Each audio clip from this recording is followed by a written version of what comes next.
What's going on, everybody? Welcome to the CFCDP YouTube channel. We have an awesome Norwich match review today, 7-0 to the good guys in blue. I have Johnathan Mann coming on with me to discuss the match. He was at the game, so we'll get an awesome firsthand perspective of that. But first, I do want to talk a little bit about the Matthew Harding.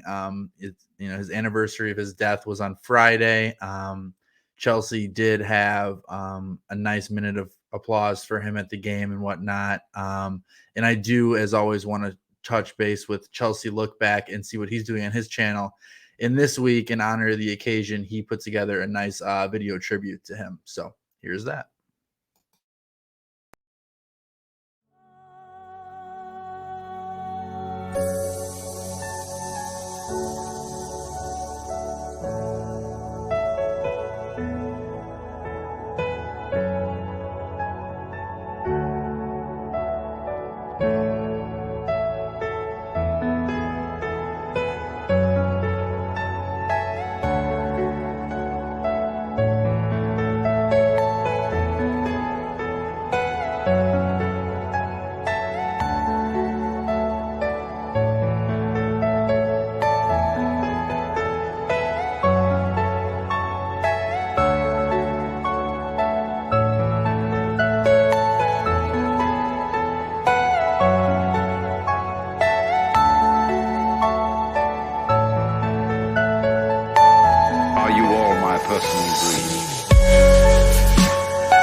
An awesome clip, as always, from Chelsea Look Back. Johnathan from Manhandled CFC, as you know, on Twitter.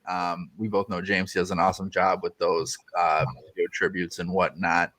So you were at the game yesterday, and they obviously did a little ceremony for him on the anniversary of his passing. And we all know his immense legacy at the club for basically keeping them afloat, to be honest, in the 90s before the Abramovich era. Johnathan, just walk me through what that experience kind of was like there at the game.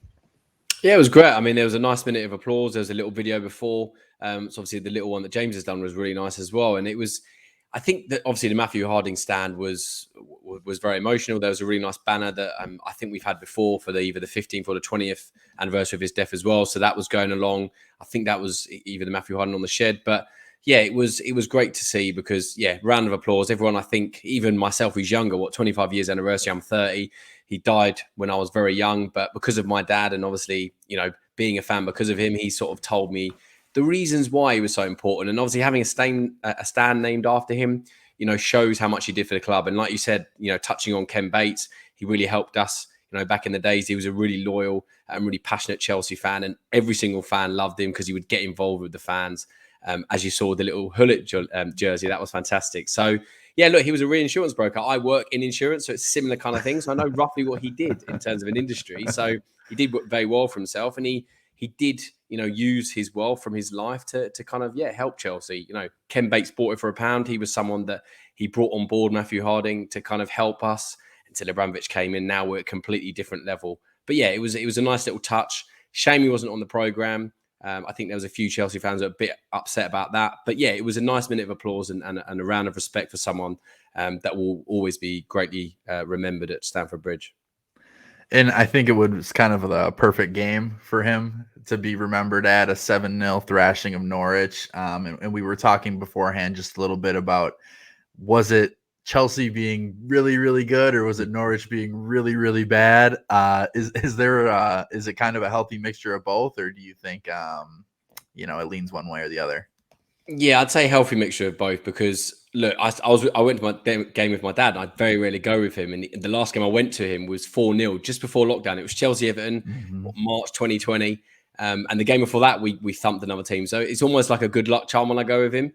And at 2-0, my dad's, he's originally from Norwich. He said, these guys have turned up today. They just want damage limitation. They want to lose 3-4-0, go home. They know they've not got a chance.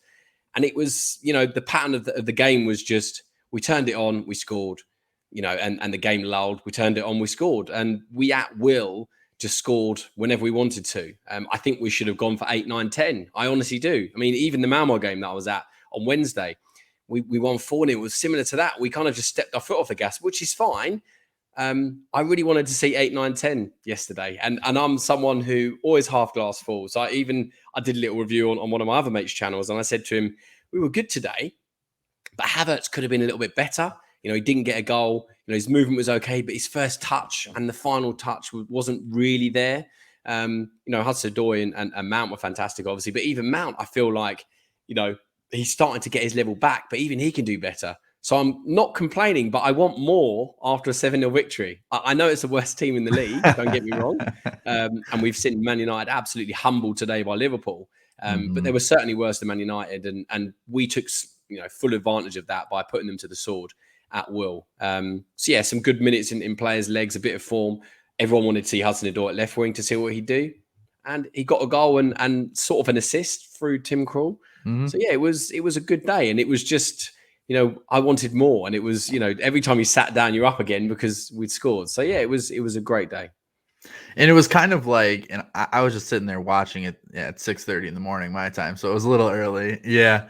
It's all right. I feel bad for the people in like LA where they were at. It's like 4:30 a.m. It's like at that point, don't even go to bed the night before. Just keep going all the way through. But I was saying, to be honest, except for Kai, I think it was every single person that we wanted to put a performance in did do it against Norwich. Whether it was Mount's goals, his assists, Callum and Reece as well, I thought was important, and Chilwell to continue his run of form. Do you think you're always kind of like, we were a lot more adventurous is what I want to say. We were a lot more adventurous and we took a lot more risks. And I think that this is something that I would like us to see against any teams that we play against, not just in Norwich. Because when we played against Malmo, it wasn't necessarily us taking the risks like we did against Norwich, I don't think, in my opinion. Longer shots, taking people on. Is that something that you want to see throughout the season more from Chelsea? Because I think we play such a cautious style offensively necessarily. And I think it's a little bit of it is, do I make a mistake and does Tuchel take me out because of our depth in our squad, especially from guys like Callum and, any of our, even Reece, to be honest with you, with Aspie behind him as well. Do you think that's something that plays in the minds of players, in other games? Possibly, because a lot of players haven't had the consistency this season. They've had a bad game, they get changed. We've got so many players in the attacking positions that, if you don't play well, generally, you're not going to play the next game. Other than really Lukaku and at times Werner, the front three's been quite in and out. I know we've had injuries and loss of form and match fitness, but yeah, pretty much if you don't perform, you don't play the next game. And even people are complaining about, Tuchel's treatment of Hudson-Odoi because they're saying, he's come out and said, I want more from him. I want the consistency. We've got another game Tuesday. That just, in my opinion, just shows how high he holds Hudson-Odoi, that he wants to push him. He's not pushing other players, maybe because, he feels they're at a high level or, they don't have the potential that Callum has. But Hudson-Odoi showed quite a few glimpses of what he's good at. When he was in on goal for the second one, the way he just took a nice touch and put it past the keeper, exactly what he needed to do. And quite a few times he took on the player, because I know he's played right wing back, but at times Hudson-Odoi hasn't been willing to take the player on, use his pace, almost just turn the ankles of the defender. But he did that quite a few times yesterday. So it was encouraging to see. And I feel like we've been playing in second gear. You said about being cautious in the final third. I feel like we do. We kind of think, we get it out wide, the right centre-back to the right wing-back or left wing-back, left centre-back, puts it back to the midfielder. It then goes maybe into Lukaku, back out wide. And instead of the interchanging positions, we're quite frigid and quite stale. I just feel like, rigid. I think because there was no Lukaku and players were interchanging positions, Havertz dropping a little bit deeper, then Mount was going forward, Hudson-Odoi, because we had a less static centre forward. Don't get me wrong, I'm not saying I don't want Lukaku to play because he's our goal scorer, but we're not playing to Lukaku's strengths. But yesterday, we had a fluid front three, a midfield that was willing to go forward in Kovacic, play those incisive balls in behind. Lukaku would have had that every day for dinner, the way Kovacic was putting it through. So I just feel like, James was going forward, Chilwell was going forward. There were times when Chilwell was almost a right winger. So because we had that interchangeability with no striker and no fixed person, I feel like we did have, the shackles off, and we did go, guys, let's just get as many as we can today. And I think Tuchel knows that, we've seen Liverpool win 5-0 twice in a row now. We've seen City, turn on the style. They look quite good against Brighton as well. I feel like we are, and Tuchel knows this, we are doing well. We're top of the league, but we're not playing anywhere near as good as we can. And when the big games come, we need to play better. So yeah, I think it was certainly a mentality change. 4-0 Malmo, 7-0 yesterday, and then tomorrow we've got Tuesday we've got Southampton. So I want to see some goals racked up because Newcastle aways next week. That's going to be a really tough game. So in terms of your question, I think there was just less cautious. We've got players that are willing to just make mistakes. Hudson-Odoi, Mount, they're willing to try and keep going. The press was quite good yesterday because every time they had the ball, we won it back. The midfield was non-existent from Norwich because every time they had the ball, we won it back and we played it forward. Kovacic was absolutely outstanding yesterday in picking the ball up and passing it forward. But it was that speed of pass in the transition that really caught Norwich out. And even though they had 5 at the back, they just could not match us man for man. Chilwell, James were running at will. It was a great sight to see. But I want to see that us continue that into the other games. I'm not going to start praising too much because it's Norwich. I know we've won 7-0, but there was a lot of good signs. Mendy had one thing to do, came out, blocked the shot, and he celebrated like it was a goal. I know that was been put around social media, but it was great to see because he's that passionate to keep a clean sheet. It was all round yesterday. It was pretty much a flawless performance.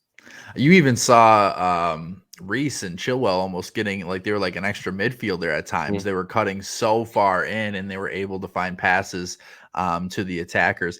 And I agree with what you said about kind of being rigid and structured almost. It's almost like too structured, I think, when Lukaku is there. And I'm not a tactics expert by any stretch of the imagination, but do you have any thoughts on how we fix that? I mean, it's different because we were playing Norwich, and not to discredit them, but we were playing them. We had them at the ropes the whole game. They could barely possess the ball. It was quite sad actually for them. But, when Lukaku's in the game, what is it going to be? Is it going to be him moving around more on the field? I mean, is it going to be positioning him in a different spot? I mean, is there anything that jumps out to you?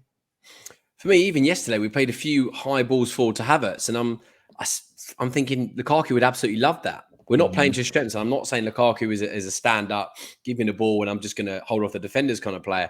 He can do that, and he can play the players in. But if you're going to have him up front, let's say you had Mount and Hudson-Odoi either side, or Werner, whoever, either side of him, those players have got to get close to him, allow the 1-2s, and when Lukaku drops deeper, they can then run in behind. Because what's happened in quite a few games, there's been 2 centre-backs or even 3 centre-backs at a time up against Lukaku. They've gone, right, today we're going to win the strength win the physical battle over Lukaku. Lukaku's then going, right, I have to get into these guys, be a target man and be fixed in position because I've got 2-3 looking after me. If he drops a little bit deeper, brings out one of the centre-backs or even 2 of the centre-backs, we can then run in behind. And I feel like because we had Havertz who's willing to drop a little bit deeper, Mount who's willing to drop in, Hudson-Odoi who's willing to drop in and also go wide, because of the interchanging of positions and no real fixed striker for the centre-backs to mark, they go, right, what am I doing here? They step out when the ball comes to the edge of the box instead of, if they had a striker, they'd maybe, let one of the midfielders do that. And they're a lot fixed in positions. And that's what Lukaku is doing this season. He's being quite fixed. He's not really running the channels. He's not running a little bit deeper. And we're not, making him move. We're just putting the ball up to him and going, okay, what are you going to do with it? So I feel like there's a little bit of Tuchel that needs to change out. I feel like it's a little bit of Lukaku that needs to just be a little bit more creative. I feel like, he's come out and said publicly that I'm not just a target man. Well, let's see it in games because Kovacic, if he puts those balls in like he was against Norwich, constantly in behind for you to run into, he did it at Inter Milan. He's done it at United at times. When he's got the ball at his feet, he's generally, going to get a shot on target, which, is generally going to result in a goal or a rebound or something. So I feel like, we just aren't getting the best out of him. And in my opinion, to get the best out of him, change it up, drop a little bit deeper, go onto the left, go onto the right, move the centre-back around, get runners in behind. So ask, the players that are playing either side of you to get in behind you so you've got runners off because they can always cut the ball back to him. I mean, in the Arsenal game, what he did. Yeah, I was just about to say that too. I was just about to think that it's like you look at the Arsenal game and you saw where he was receiving the ball on that goal the first goal he scored. He's about 10 yards outside the box. And then he links it up great. And when you have Kovacic playing like how he is, he can find those wing backs crashing in. And Lukaku needs, he can use his strength. And we're not, and I know you're not saying this either. We're not saying that he can't use his strength. But if you match his strength with his pace that he does have, it's a danger. I mean, it's like a bull in a china shop running down the middle of the field. The defenders can't do anything. But if you make him a structured target man, as you said, well, they know where the ball's going to go. I was saying this against when we played Juventus. I mean, you're playing against two of the most seasoned center backs in the freaking world right there, and you have Lukaku just posting up. Well, you know what's going to happen. The ball comes in, and there's three of them there in a second. Exactly. So just be a little bit more creative. Just drop it deep. As you say, like he did in the Arsenal game, when he had the overlap to, James got a goal as well when he was a little bit deeper. The goal he scored, as you say, started deeper and he ran into the box. So yeah, just been a little bit more creative in my opinion, and just not being so fixed. Yeah, I know he's probably tired. I mean, even Tuchel said he had a little bit of muscle fatigue and stuff. So I think hopefully in the next couple of weeks he can work on things off the pitch, off the training pitch, and come back stronger. Yeah. So I want to kind of move back a little bit into the midfield, and we touched on Kovacic already, but that's where I want to go. I mean, he's like second in the Premier League in assists for midfielders, isn't he? I think, and Pogba's only ahead of him because he had 4 in one game or something like that. So it's like, this is the Mateo Kovacic that we've been waiting for. I mean, the player of the season 2 years ago, we've known that this is there. I mean, just talk to me a little bit about Kovacic thus far this season, and specifically the Norwich game, obviously, but he's been fantastic. Absolutely fantastic. As I said, every time he got his head up against Norwich, he was looking in behind. But that was because he had runners. He had Hudson-Odoi, he had Mount, he had Havertz, he had the wing-backs as well in Chilwell and James. There were so many people committing forward. Every time he got the ball, he was sport for choice. But it's because he's picking up the ball. Not only is he pressing, as we all know, he's great at pressing. And when he gets the ball, he can turn on a sixpence. And only really Loftus-Cheek in our squad can do the same thing in terms of getting the ball and running it past 2 or 3 players. But every single time he gets his head up, and I feel like, again, this is something that Tuchel said, get the ball forward, because sometimes it's wide, putting it out wide or diagonally, but it's the incisiveness of his passing. It's the clear directiveness to go, I'm going to basically put this on a plate for someone, like he did for Hudson-Odoi yesterday. And it's great to see him with a little bit more attacking intent. I know he's not going to score 15 goals a season because he's not someone that can generally shoot very well, but he has got the passing range. Left to right, both feet. And as I said, with the ball, when he progresses it, he's just got a lot more directiveness this season. And he's someone that is looking to pick out players with, even the pre-assist. People sometimes don't even realize that. It's the pass before the pass. He's looking in the final third this season and trying to make a contribution. And he really is doing well. And it's only really, I know Kante's been good at times, Jorginho. It's only really Loftus-Cheek that I could say in some of the games he's had, that he's the only other player in our squad that has that kind of bolshiness on the ball to hold players off, to drive forward. And it really does help us when players like that can progress the ball, because it breaks a press, it breaks a midfield, and then you're through. So, he was great against Norwich. He was good in quite a few games this season, but the assists don't lie. I think he's had the same amount of assists this season than he has had an entire Chelsea career. So it's a clear sight for him to make these attacking passes and try and get us in behind. And as I said earlier, I hope when Lukaku comes back, Lukaku can get on the end of some of these, because they're always in the right area. They're always going to ask question marks of a defender. Do you go? Do you press? Do you stay? So yeah, it's fantastic to see. We have such an array of talent at this club. We just need to use it in the right way. And if we can just get out of this second, third gear that we're in, we're going to be really, really difficult to play against.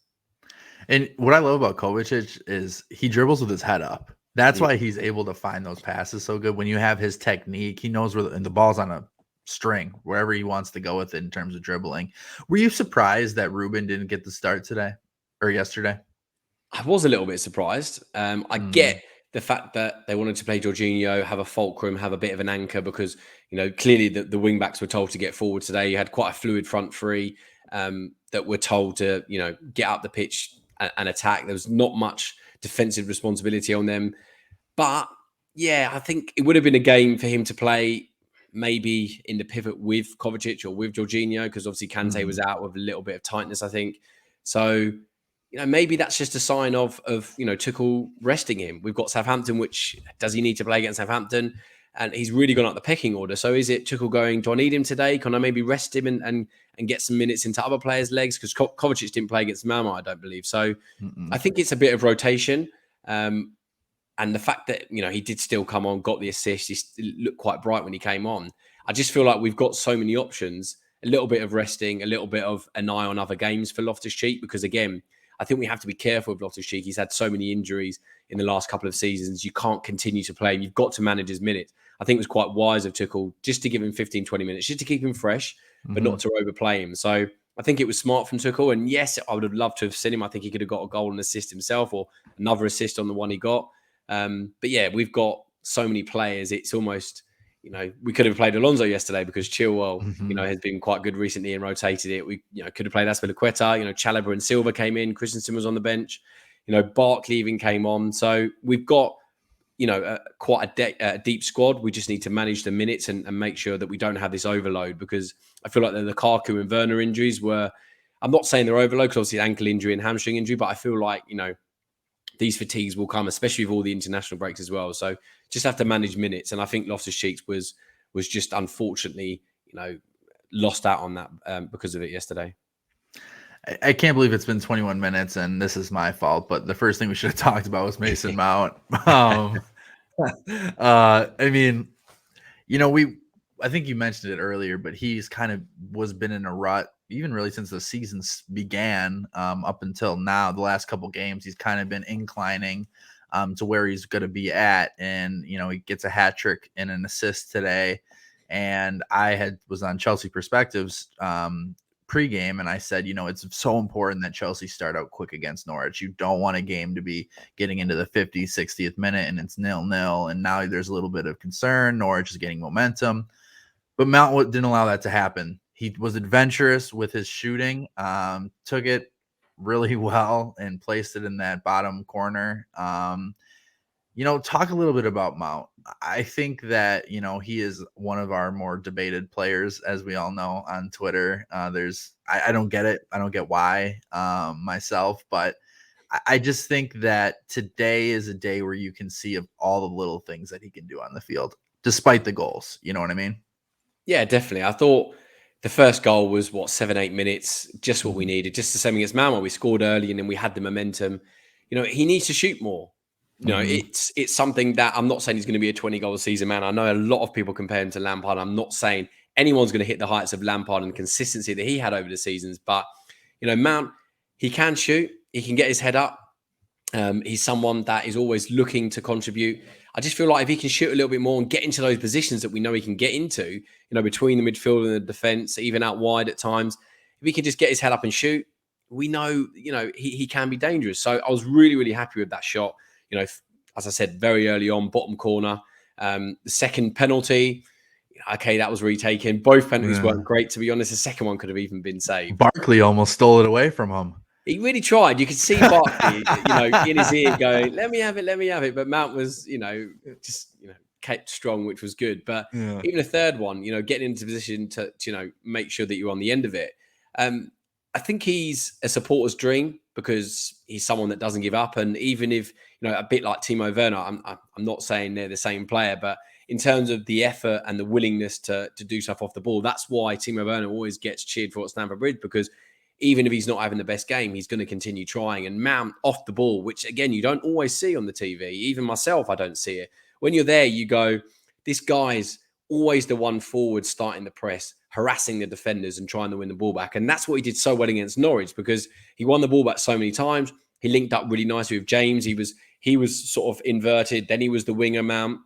He was drifting across the front three, getting into the central midfield positions, obviously, which helped him get the first goal. So he was everywhere yesterday. But I still think even sometimes his final ball wasn't quite there. And there was other positions where maybe he could have just played the ball a little bit earlier. So he's got a hat trick. I'm still thinking he can be better than this. And that's a good sign, because he hasn't scored, I think it was like 20, 25 games for Chelsea.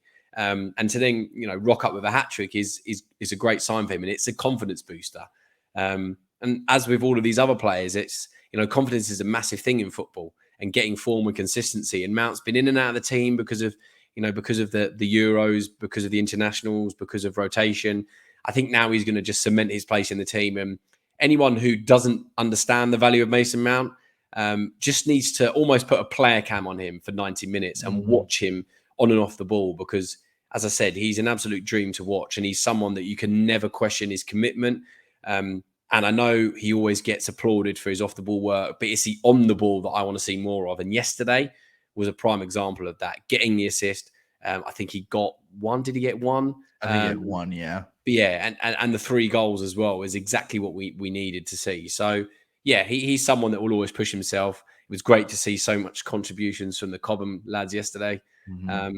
So it's something that we just need to see the consistency. Him, Hudson-Odoi, Havertz, that front three. I just want to see some consistency. When they play, we want to see them contribute, because we've seen a lot of goals from our wing backs, our centre backs. It gets talked about a lot. Let's start having our attacking players get those goals. Last season, Jorginho, top goal scorer with 7 penalties. We need that to change this season. We need, our attacking players to contribute more, because if we're first with not having many attacking contributions and all our defenders scoring, what's going to happen when our attacking players do start putting the ball in the back of the net and we start taking chances like we did against Norwich? It will be very difficult for oppositions to keep us out. And if you always have the possibility of a clean sheet, which Mendy in our defence gives us, if you can nick a goal or two, you are going to win the game. So, yeah, Mount, really, really happy with him. We could talk about every player about how good they were, as I said, with the wing backs and stuff. The only players we don't really need to talk about are the 3 centre backs, because they didn't have loads to do. But what they did need to do, Rudiger was incredible going forward. The amount of times he got forward, drove forward, was incredible. He was almost had the license to kill yesterday, because he knew that he didn't have the defensive responsibility. So, yeah, it was a solid performance at the back. But yeah, Mason Mount, just to kind of go over that, brilliant. Want to see more of it. Want to see him continue to contribute in the attacking phase. Rudiger's going to house one this year. It's going to be like the Zuma-esque run, and he's going to house one. Hopefully. He does it about, I think he probably does it about like twice a game. Yeah. And I've never been to Stamford Bridge, but I'm imagining the fans get pretty excited when they get going. It's just Rudy. And that was 3-4 times yesterday, where the thing is, he just gets, again, it's not just about being at the bridge. I've watched all over the world when I've been on holiday. I don't always go to every game. This season, I've been very lucky to go to games. But even, when you're at home, I'm singing Rudy, because he just gets you off your feet as a fan. Wherever you are, whatever you're doing, if you see him running with the ball and driving it at defence, he just gets, the player spirits up. And it just, just shakes things up. So, yeah, it was fantastic to see him in full flow yesterday. And hopefully, like you said, he will put one in the back of the net soon. So I just want to touch just a little bit about the Southampton game coming up. You never know with Tuchel when he's going to rotate or when he's not going to rotate. I think I'm leaning towards the rotation aspect of this, probably a Saul appearance and a Malang Sarr appearance as well. Is there anyone that played today or didn't play today that you would like to see in that cup game? I'd like to see Havertz. As I said, I wasn't massively happy with the way he played. Again, he got into some nice positions, a nice little bit of link-up play, but he needs some goals. He needs some minutes, in my opinion. Consistency is going to be really key for him.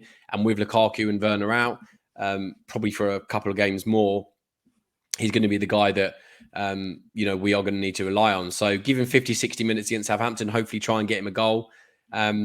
And then bring him off and keep him fresh for Newcastle. But I think there will be quite a bit of rotation. I wouldn't be surprised if we saw Kepa, like you said, Malang Sarr. It'd be interesting to see if Azpilicueta comes back in. Probably Alonso, like you said, with Saul Niguez, maybe even Barkley. I would probably think he'd play Hudson-Odoi because of the players we have. But rest Mount. I know he's someone that needs to keep playing. Maybe he will play just because it is Mason Mount. But you could always bring him on. You can bring him on.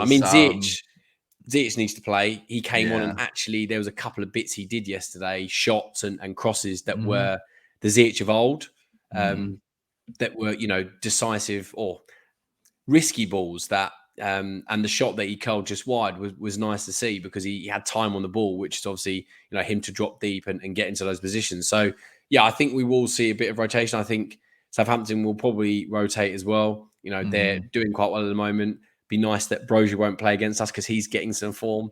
But yeah, I'm there again, and I'm expecting some rotation, just like we did against Villa as well. And hopefully we don't cut it as fine against Villa. Watching those penalties was not great. A bit of nail biting, in the third round to go to penalties. But yeah, hopefully it'll just be another win. And again, the more important game next week is the Newcastle one. So get the win, get some other minutes in players' legs, and move on. Yeah, we are officially in the dog days of the season, sort of. It seems like we're just getting into it, but now we're kind of like, all right, we're in the middle of it. The beginning's over, the honeymoon's over. But Johnathan, man, I want to thank you so much for coming on. I really appreciate it. No problem at all. It's been great to come on, and obviously make sure, guys, you like and subscribe this guy.